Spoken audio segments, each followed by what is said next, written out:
Il y a de cela quelques jours seulement, j'ai partagé sur cette chaîne une vidéo dans laquelle j'ai donné mon point de vue sur le projet Pi. C'était assez impressionnant parce qu'il y a des choses qui ont été très étonnantes. Et j'ai demandé également l'avis de tous les grands leaders de la communauté qui sont très impliqués dans ce projet. Et les réponses ont été stupéfiantes. J'ai pu récolter comme ça beaucoup d'informations qui ont quand même un peu changé mon point de vue sur ce projet. Et dans cette vidéo, si je vais partager tout cela avec toi et je t'assure, ça va te surprendre. Et en fin de vidéo, j'ai quelque chose de très intéressant à partager avec vous qui pourrait faire une grosse différence dans ton portefeuille durant ce bull market. Reste donc très attentif parce que je vais aller droit au but. On en parle en détail juste après le générique.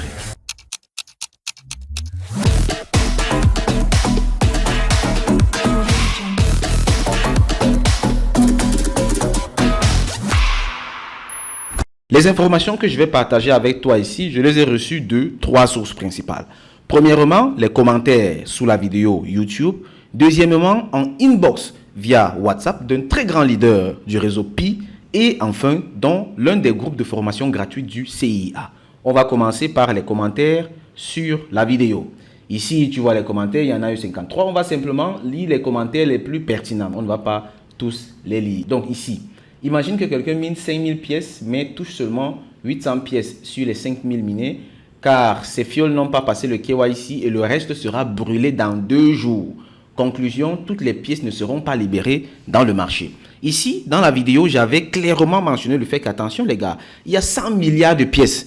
C'est comment? Et il n'y a que 6 milliards qui sont libérés. Ça veut dire qu'il y a une très grande partie qui est encore dans les caisses, dans le magasin. Et quand ça va sortir, ça va domper. Et maintenant, ici, quelqu'un m'explique que, en fait, quelqu'un peut avoir beaucoup de pièces, mais parce que son parrain n'a pas fait le KYC, les pièces vont être brûlées. Et il disait dans 2 jours.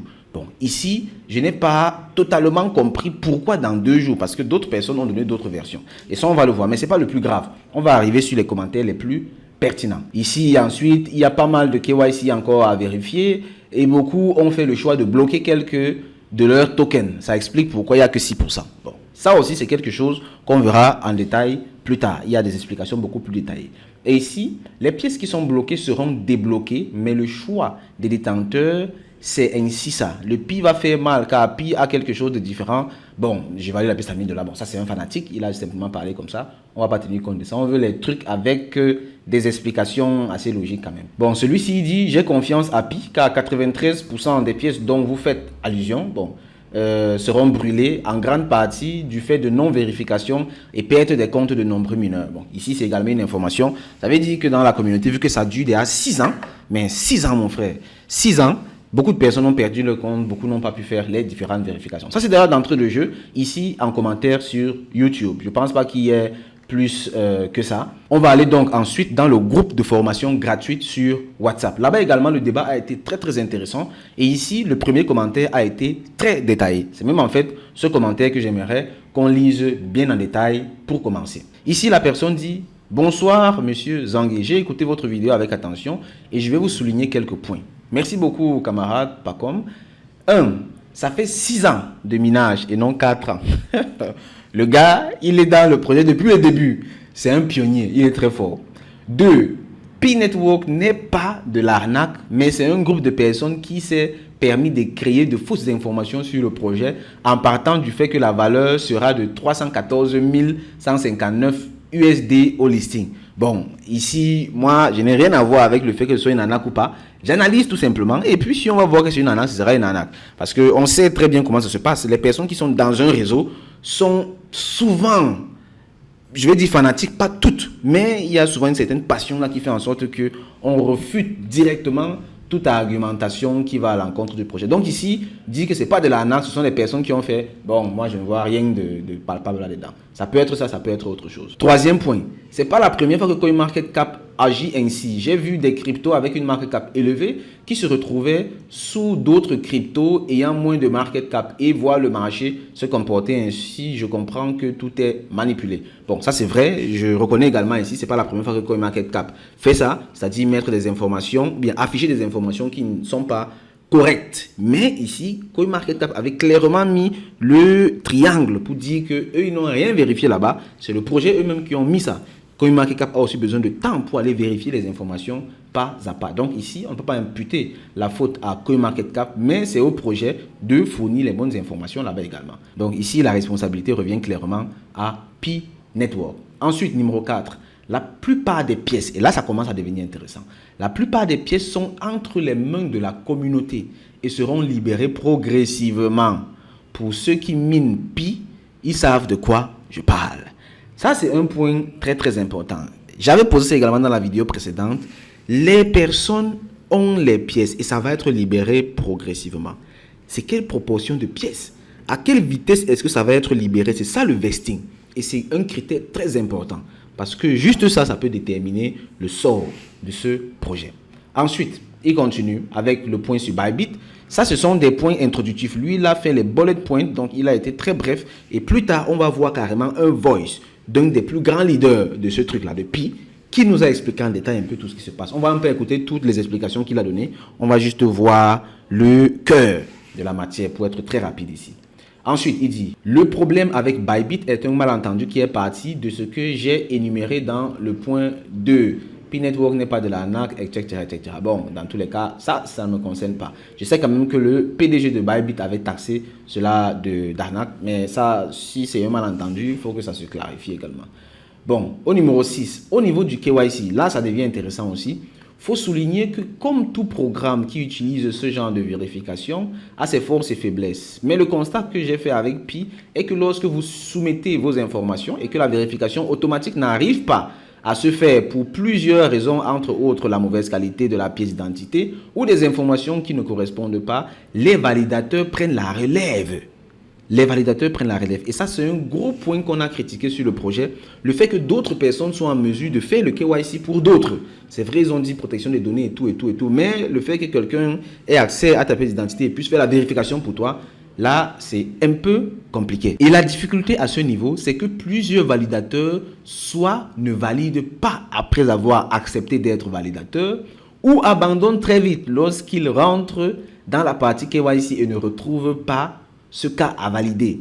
Moi, j'insiste au moins 2 minutes jusqu'à obtenir des dossiers à valider. Ici, c'est un gros point faible. Ça veut dire qu'il y a beaucoup de personnes qui peut-être ne savent pas comment ça se passe, qui peut-être sont un peu ignorantes et d'autres personnes ont accès à leur compte pour faire la validation, la vérification de leur compte. Et ça arrive à ces points-ci. Ça veut dire qu'il y a beaucoup de personnes qui peuvent avoir des PI et n'ont pas la possibilité de les ressortir pour les vendre sur le marché. Bon, ici, ça c'est quand même quelque chose à double tranchant parce que là, certes, ça permet à ceux qui ne savent pas le faire de laisser d'autres le faire, mais aussi on voit qu'il y a un problème avec la protection des données parce qu'un grand leader, par exemple, qui a 100 000 cartes, parce que ce réseau est très vaste, plus de 40 millions de personnes, quelqu'un qui a 100 000 cartes, il peut faire beaucoup de choses avec. Vous voyez. Donc là, c'est quand même quelque chose où j'ai dit attention, mais c'est un autre point. Ça, c'est la protection des données. Pourtant, ce qu'on recherche dans ce projet, c'est est-ce que c'est une arnaque ou pas? Parce qu'il faut quand même avouer que ça reste quand même un système très, très, très bizarre. 45 millions de personnes, les gars ont entretenu ça pendant 6 ans et aujourd'hui, ils ont listé avec assez de succès parce que même quand le marché chutait massivement, on a vu Pi qui a quand même tenu le coup. Maintenant, moi, je veux absolument comprendre les pièces qui sont là. Ça se passe comment? Parce que je vais te montrer une capture d'écran tout à l'heure, là où tu vas voir quelqu'un qui a des gains de plus de 600%. Et moi, je me suis donc demandé, ça va sortir d'où l'argent pour payer les personnes là? Quelle est la création de valeur dans ce projet? Ça, ce sont des questions qu'on doit se poser pour se rassurer qu'un projet n'est pas une grosse arnaque, que ce n'est pas une chaîne de Ponzi dans laquelle il n'y a pas de valeur qui est créée, mais juste de l'euphorie. Et puis, on prend l'argent pour gérer des trucs jusqu'à ce que la pyramide tombe et puis le tout s'effondre. Ici, on a un dernier point, le point numéro 7. Au niveau du minage, certaines personnes ont eu énormément de pièces, mais au niveau de la distribution, il y a plusieurs critères qui rentrent en ligne de compte. Partant de là, les pionniers n'ont pas reçu assez de pièces comme certains projets qui ont plongé après que les détenteurs soient sortis du marché. Ok, je vois ici, c'est quand même assez malin de la part de Pi, parce que s'ils avaient vraiment libéré un nombre maximal de pièces, alors ça aurait littéralement dompé le marché. Bon, et ensuite il dit, il y a beaucoup à dire, mais écrit c'est trop compliqué et tout et tout. Notez bien, c'est trop compliqué et tout et tout. Notez bien, je ne suis ni ambassadeur ni dans le secret de l'équipe de Pi, mais je suis le projet depuis sa création. Moi, j'ai proposé à ce grand leader, ce grand pionnier, de participer à un live qu'on organise si vous êtes d'accord. Donc, s'il y a au moins 50 personnes qui disent oui, on veut le live, on va organiser. Là, je prends mon temps et on organise ça. On va inviter les très grands leaders et on va leur poser les questions cadres sur table. Parce que moi, mon problème ici, ou du moins ma préoccupation, ce n'est pas de faire la publicité de ce projet ou bien de faire la désinformation de ce projet, c'est de comprendre ça réellement parce que je connais l'histoire du Bitcoin. Je sais comment ça a commencé et comment c'est en train de se passer actuellement. Ce qui fait que, vu qu'on a quand même la chance d'avoir un certain niveau de compréhension dans cet écosystème, il faut fouiller au fond. Le Bitcoin, quand tu fouillais au fond, tu te rendais compte que c'est un système dans lequel la confiance a été retirée aux êtres humains et a été mis dans un algorithme qui est fiable et qui devient de plus en plus fiable avec le temps. Boum, dès que tu as compris ça, tu te lances à fond là-dedans. Moi, je veux comprendre donc c'est quoi qui est au fond de ce projet. Et peut-être que ça va me sauver. Peut-être que c'est ça qui va faire en sorte que j'explose et que je deviens l'une des personnes les plus riches de l'écosystème crypto et blockchain. Et peut-être tout également, ça peut t'aider. C'est ça mon problème et c'est ça mon souci. C'est ça que je veux savoir. Et pour cela, il faut aller creuser au fond. Quitte à organiser un live avec les grands leaders qui sont dans la communauté. Donc, si tu es partant, tu dis ça en commentaire. Si on atteint 50 personnes qui veulent, parce que moins de 50, je ne suis pas partant. Plus de 50, on lance le live. On fait ça peut-être le week-end comme ça quand tout le monde a du temps. Ok. Bon, ensuite, il y a eu beaucoup de questions, beaucoup de rebondissements. Ok, il faut comprendre, ok, ça c'est aussi très important. Ça m'a aussi beaucoup intéressé. Quelqu'un a posé la question, il dit, si les pièces sont entre les mains de la communauté, ça veut dire qu'elles sont déjà libérées ou bien, où le problème réside au niveau du transfert extérieur. Ici, le monsieur répond, il dit, ok, ce qu'il faut comprendre, c'est que le minage Pi nécessite d'avoir deux applications, qui sont le Pi Network pour le minage et le Pi Browser, où se trouve le wallet. Et pendant le minage, on vous demande de verrouiller vos pièces que vous allez recevoir dans votre wallet. Je prends mon cas où je verrouille 50% de mes Pi pour un an. Ça veut dire que si je reçois 100 Pi dans le portefeuille, je ne pourrai transférer que 50 pièces au listing sur l'échangeur de mon choix parmi ceux qui ont été reconnus par l'équipe de Pi. Et les 50 seront libérés l'année qui suit. Ah, ok. Ça veut dire qu'on oblige les utilisateurs à staker une proportion des pièces. Lui, il a dit par exemple, il verrouille 50%. Je connais quelqu'un qui dit qu'il a verrouillé 90%. Mais est-ce qu'il y a un montant minimum, un pourcentage minimum qu'on doit verrouiller? C'est également c'est intéressant parce que s'il y a ce genre de mécanisme qui permet de repousser l'échéance de la sortie des pièces sur le long terme, c'est intéressant. Mais c'est un peu comme couvrir la plaie. Moi, ce que je veux savoir, c'est qu'est-ce qui crée la valeur? Parce que même si on repousse ça au long terme et que tout le monde adhère, il y aura la masse, mais à un moment donné, il va falloir libérer les pièces là. Et s'il n'y a pas de création de richesse, ça va domper le marché. La confiance va être perdue, tout le monde va commencer à vendre et ce sera une vente en cascade jusqu'à ce que le projet meure. C'est comme ça que ça se passe. C'est pour ça que moi, je recherche la création réelle de valeur. Bon, ici, je vais quand même faire un petit témoignage. Actuellement, je suis au Cameroun. J'ai voyagé, j'ai fait un voyage le week-end dernier. Et pendant que je voyageais, je regarde par la fenêtre et je vois les gens attroupés dans un marché. Je regarde, je vois Pi. Je dis, mais c'est quoi ça? Je vois le gros truc, on dit marché Pi, tout. Et je dis, ah, attention. Il y avait au moins 200 personnes là-bas. Et je me suis dit, non, attention là, les gars. L'affaire ici, ça peut être sérieux. Et moi, je connais très bien la crypto-monnaie, la monnaie numérique comme moyen de paiement et de transfert. Ça, c'est très puissant. Et là, je me suis dit, parce que c'est ça que moi, je veux entendre quand je pose toutes ces questions-là. Il faut que les personnes comprennent réellement où est la création de valeur. Et ici, je me suis dit, ok, je ne connais pas encore exactement comment ça se passe dans leur système, mais si ce réseau de pièces de Pi comme moyen de paiement et de transfert est bien organisé, alors ça peut être quelque chose d'explosif. Et ça peut réellement cartonner. Et de là-bas peut réellement venir la valeur. Mais maintenant, j'ai besoin de comprendre comment ça se passe là-bas. C'est le week-end passé que j'ai vu ça. Donc, j'ai été très, très surpris et je vais poser les questions encore et encore. Je n'ai pas encore eu le temps de poser les questions à ces grands leaders, mais je le ferai forcément. Bon, et ensuite, ici, on demande qui a créé ça, sont-ils africains? Il dit, docteur Nicolas, bon, ça c'est aussi quelque chose quand même que j'ai trouvé assez bizarre sur le PISA. Dit, pour parler d'un projet, on commence d'abord par dire, a été créé par docteur des États-Unis, de quoi? Je crois que c'est même ça qui m'a fait dire que c'est une arnaque au début. On peut commencer par présenter un projet par dire États-Unis. Ils sont aux États-Unis, ça change quoi? Est-ce que ça veut dire qu'ils sont les plus... Ou bien quand un projet vient des États-Unis, c'est d'office, bon... Non, il ne faut pas se laisser influencer par ce genre de choses un peu bizarres. Moi, je trouve que c'est quand même assez dépassé. Et vous voyez, C'est comme ça la présentation de cette affaire. On commence toujours par dire docteur, docteur, docteur, Stanford, États-Unis, quoi. Apparemment, c'est ça qui influence les personnes. Bon, moi, je me dis, bon, ça, c'est pas un critère de sélection. Bon, après, il y a eu quand même beaucoup de trucs très importants aussi. Quelque chose qui m'a même fait beaucoup penser également que c'était une grosse arnaque, c'est que les gars ont dit que le Pi va valoir 314 000 $ au listing. Bon, moi j'attendais voir ça parce que peu importe le nombre de pièces qu'il y a, les gars ont miné ça gratuitement. Ça veut dire que on va offrir donc, si tu as miné même 100 pièces, on va t'offrir 314 000 $ fois 100, comme ça, seulement parce que tu as miné. Non, c'est pas possible. Déjà, il faut même créer cette masse monétaire. Il faut savoir que la monnaie, ce qu'on appelle argent, c'est une représentation de la valeur. C'est pour ça que je demande où est la création de valeur ici. Parce que l'argent représente simplement la valeur. Et c'est la valeur qui est créée, qui est distribuée. Et s'il y a un réseau marchand, alors là-bas, on peut créer de la valeur parce qu'on offre des services. Et c'est cette valeur, seulement les bénéfices qui sont là, qui peuvent réellement sous-tendre et soutenir comme ça le système. Donc ça, c'est très important à savoir également. Et ici, voici donc justement ce dont je parle. Là, c'est sur Binance Square. Il faut faire attention. Binance Square, ça ne veut pas dire que c'est Binance qui a posté. Chacun peut venir poster ici, là. Donc, ce n'est pas un truc officiel de Binance.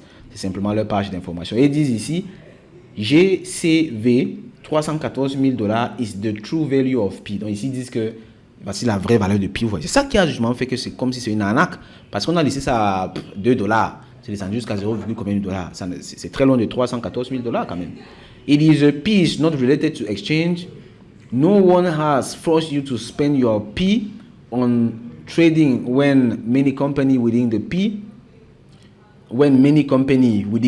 blockchain ecosystem are ready to accept your P for goods and services at the GCV 314 000 rate. Alors, bon, ça quand même, j'ai trouvé ça quand même très dangereux ce post-ci.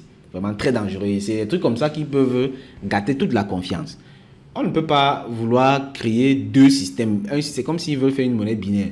Mais vous ne pouvez pas faire une monnaie binaire avec la même monnaie. Monnaie binaire, ça veut dire que c'est deux monnaies différentes. Mais si c'est les mêmes Pi qu'on peut transférer de votre système interne vers les plateformes externes, qui est là-bas à 2 $, 1 $, et qui à l'intérieur, vous voulez utiliser ça à 314 000 $ quand même, ça ne va pas marcher. C'est que moi, je pars ramasser ça là-bas plein à 1 $, je viens dans votre système avec, je consomme à 314 000 $. Et votre système n'aura que quelques jours à vivre avant de mourir d'une mort lente et douloureuse. Ok, donc ça c'est quelque chose de très dangereux quand même que je trouve. Je pense que ce truc-ci là, on doit bannir ça de cette communauté si vous voulez vraiment que votre projet avance. Bon, et ici, ça c'est à propos du projet sur quoi. Bon, ça c'est quelque chose. Je vais à présent aller dans le inbox pour terminer parce que la vidéo devient déjà trop longue. Je pense même carrément qu'on va faire une autre vidéo parce qu'il y a beaucoup d'informations encore qui sont quand même très intéressantes par rapport. Il faut qu'on étudie ce projet très rapidement et en profondeur pour réellement comprendre si ça en vaut la peine ou pas. Donc là maintenant je vais dans le inbox. Ici nous sommes dans le inbox du grand leader du Pi Network, ici au Cameroun, même en Afrique. Je pense qu'il est quand même très avancé et regarde toutes les informations qu'il m'a envoyées. Je me suis posé beaucoup de questions pour vraiment comprendre, je dois comprendre ça. Et je vais commencer par te faire écouter le premier voice qu'il m'a envoyé après avoir suivi la vidéo. Parce qu'il a suivi la vidéo sur YouTube et puis il m'a contacté pour m'envoyer ces différentes informations. On écoute juste un seul voice parce que les autres c'est trop long. On va écouter le premier voice, je pense que c'est le plus intéressant. C'est vrai, il y a d'autres qui sont intéressants, mais je vais condenser ça plus tard. On écoute celui-ci et après on conclut la vidéo. Bonsoir, coach Nelson, j'espère que tu vas bien. Bon, je vais un peu accélérer pour que ce soit plus rapide. Bon, j'aimerais juste apporter quelques informations par rapport à ce que tu as demandé après ta vidéo sur Pi Network. Bon, l'aspect que je voulais aborder, c'est simplement l'aspect du staking. Bon, le staking, Pi a défini des paramètres que chacun pouvait régler à volonté par rapport aux pièces qu'il devait recevoir. Donc, dans les paramètres, chacun avait le choix entre bloquer 25% de son solde, 50%, 90% et 100% de son solde. Il y a même jusqu'à 200%. Et le blocage en staking en question pouvait se faire sur une période de... Les paramètres sont définis tels que chaque pionnier a le choix d'un blocage sur 2 semaines, sur, je pense, 6 mois, sur 1 an, sur 3 ans. Donc, ça se fait à volonté, ça se fait vraiment librement. Ce n'est pas quelque chose que la Core Team contraint à le faire ainsi. Donc, maintenant, en fonction de ce que chacun comprend quelle sera la portée du projet sur le long terme. Il définit donc le staking à sa convenance. Par exemple, moi j'ai bloqué mes pièces pour 3 ans et j'ai bloqué 90% volontairement parce que je vois le projet vraiment dans ses développements sur le long terme, quoi. Et mon blocage en fait s'épuise jusqu'en juin 2026. Donc 90% de mes pièces sont bloquées parce que j'avais défini ces paramètres là il y a cela 2 ans entre temps. Et j'ai donc reçu les 10% de mon solde. Et même après avoir reçu les 10% de mon solde, j'ai bloqué personnellement encore 52% de ce solde pour booster davantage mes gains. Donc, ce sont des mécanismes qui sont naturels à l'épanouissement d'une blockchain, d'une crypto-monnaie. Et le comprenant et ayant foi en les capacités et en le potentiel du projet sur le long terme, pour moi, vraiment, c'est un élément qui me permet d'ailleurs de booster mes gains au quotidien depuis et tout ça. Donc, je voulais juste attirer l'attention sur le fait que le blocage, c'est vraiment une action volontaire du pionnier, ce n'est pas une action contrainte par la core team. Donc, maintenant, l'incidence, c'est que celui qui bloque plus a un boost sur ses gains en pied au quotidien et suivant une certaine évolution. Alors que celui qui bloque moins a un boost qui est faible. Et donc, voilà quoi. Donc, c'est un peu cet aspect-là que je voulais relever. Je vais peut-être te partager une capture pour essayer un peu de te donner une idée par rapport à ça. Je sais que tu as tout autour de toi des gens qui te présentent quand même ça, mais peut-être, je voulais juste apporter cette contribution-là aussi pour éclairer un peu ta lanterne sur le sujet. Wow, d'accord. Donc ça, c'est le Voice. Et il y a beaucoup d'informations là-dedans. Merci au grand camarade Hagada Bolda, théologien Simansou, qui nous a donc aidé avec beaucoup d'informations. Et je pense que si le live est validé, il sera également l'un de nos invités. Avec toutes les informations qu'il a, ça pourrait être très intéressant. Et ce qu'on va faire, c'est qu'on va également chercher quelqu'un qui est contre le PI et qui a des arguments. Parce que moi, je suis mitigé, mais je n'ai pas les arguments. Moi, je peux juste te poser les questions un peu cartésiennes comme ça. Mais s'il y a quelqu'un qui est contre ce projet, il peut également se manifester et on va l'inviter. Donc, on sera 4 personnes. Il y aura les 2 qui ont le plus contribué, le camarade théologien et puis le camarade Pacom. Il y aura moi et puis il y aura également quelqu'un qui est contre le PI. Et on va s'asseoir donc et puis on va clairement parler de tout ça. Moi, je vais poser mes questions. Chacun va également contribuer. Donc, ça ne dépend que de vous, de si on organise ça ou pas. Dans les commentaires, vous me le dites. Et aussi, après avoir écouté toutes ces informations, est-ce que ton point de vue sur Pi a évolué? Est-ce que ça a changé? Est-ce que c'est passé du positif au négatif? Du négatif au positif? Est-ce que ce projet te donne espoir? Est-ce que tu as l'impression que c'est quelque chose qui peut devenir quelque chose? Tu vois, ici, il m'a envoyé quelques images de son wallet. Ici, il faut configurer le verrouillage et ensuite, on voit clairement comment ça commence à 25% jusqu'à 200%. Je me demande comment on verrouille 200% des pièces. Bon, certainement, c'est quelque chose d'interne. Et ici, verrouillage, la durée du verrouillage. Boum, boum, boum, boum, boum. Et là, justement, il y a 612% qui va gagner. 612%. Et ça, c'est une grosse question que je lui ai posée. Je n'ai pas encore vraiment écouté la réponse, ça, je dois l'avouer. Mais je vais écouter ça. Et je me demande donc, les 612%, l'argent de ça va sortir d'où? Certes, on bloque pendant 3 ans, oui. Mais pendant les 3 ans là, qu'est-ce qui crée les 612%? Est-ce que ce n'est pas le fait que d'autres personnes viennent dans le système et d'une façon ou d'une autre mettent de l'argent? Parce que j'ai aussi compris que, j'ai aussi entendu dire que le projet PI, comme ils ont plus de 40 millions de personnes, ils utilisent ça pour faire le marketing. Ils vont promouvoir des projets, ils vont promouvoir des produits, ils vont monétiser, etc. pour gagner de l'argent. Mais bon, si tout cet argent peut payer 600%, parce que si lui seul il fait 600%, combien est-ce que les autres font? Est-ce que cet argent va suffire pour payer tout ça? Ça, c'est une grosse question à laquelle j'aimerais avoir vraiment des réponses vraiment très très claires et détaillées. Je pense que ça va aider également tout le monde. Il faut absolument qu'on fouille ça parce que pour le moment, si le PI a réellement le pouvoir dont on parle, alors ce serait encore une opportunité de prendre ça maintenant vu que c'est encore à $1, etc. Si plus tard dans le temps, ça monte à $10 000, $20 000, $100 000 comme le Bitcoin, alors ce serait quelque chose de surpuissant. Et nous serons donc dans ces années les personnes qui auraient découvert le nouveau Bitcoin en 2024-2025. Voilà, on a terminé avec le PI. En début de vidéo, je t'ai promis également quelque chose qui pourrait apporter de très belles modifications à ton portefeuille. En réalité, c'est 2 grosses opportunités. La première, je te la présente tout de suite. Il s'agit du projet Kasongo. Kasongo ye. Kasongo wena webo. Mobile nangae. Je pense que chacun de nous a déjà entendu ça sur les réseaux sociaux. Et ça t'a fait rire. Et moi, je vais dire un truc. C'est pas sorcier tout ça. Précédemment, dans mon développement, j'ai clairement mentionné que le fait qu'on dise que c'est légal des États-Unis, ça ne doit pas impressionner les gens. Parce que ce sont des choses que tout le monde peut faire. Même le projet PC, on peut reproduire ça. Et si vous êtes chaud, on lance ça même au CIA. C'est pas compliqué. Ce qui fait qu'on doit clairement s'approprier ces technologies, pas juste rester sur le marché comme consommateur, mais également être producteur. C'est la raison pour laquelle le CIA est en train de mettre sur pied ce projet. Ça fait à peine 2 semaines qu'on a commencé et je pense que les échos se font déjà entendre. Parce que, regarde, on est à 403 abonnés déjà sur Twitter. Twitter, c'est le réseau le plus difficile pour avoir les abonnés.